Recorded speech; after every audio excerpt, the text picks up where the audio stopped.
रामलीला मैदान आ गए। रामलीला मैदान का पास का है।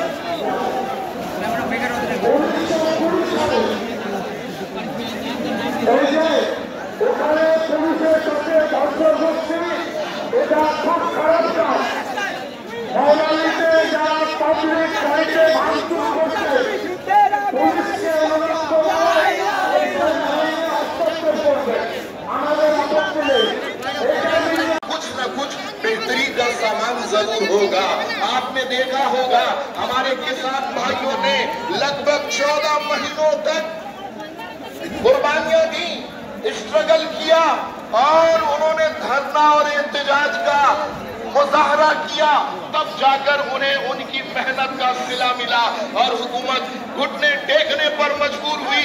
तो हम एक दो जलसों के जरिए नहीं बल्कि हमें भी मुद्दत तक स्ट्रगल करना होगा। रैलियों और धरनों के जरिए हमें एहतजाज दर्ज कराना होगा और सुप्रीम कोर्ट में कानूनी लड़ाई भी लड़नी पड़ेगी। जब हम हर मुहाज और हर मैदान पर हम हुकूमत से हुकूमत के मामला का मुहासबा करेंगे तो इंशाअल्लाह अल्लाह की मदद हमें जरूर हासिल होगी और अल्लाह की मदद से इंशाअल्लाह हम कामयाब रहेंगे। फानूस बनकर जिसकी हिफाजत हवा करे, फानूस बनकर जिसकी हिफाजत हवा करे, वो शमा क्या बुझे जिसे रोशन खुदा करे। नारे तकबीर, नारे तकबीर, नारे रिसालत, नारे तकबीर, नारे तकबीर।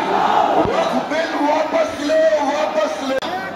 কেউ বললে ভুল করেছে, অন্যায় করেছে,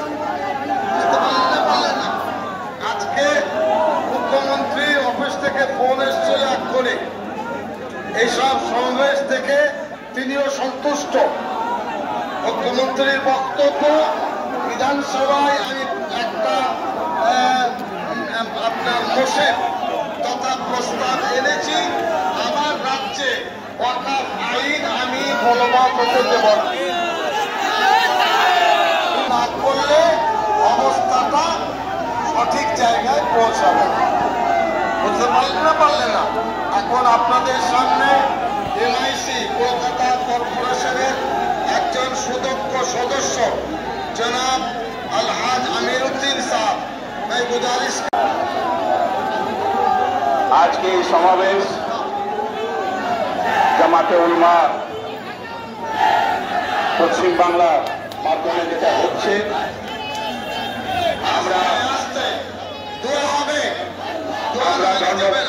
আমরা ধন্যবাদ জানাই সিদ্দিকুল্লাহ সাহেব, আমাদের রাজ্যের মন্ত্রী। এই একটা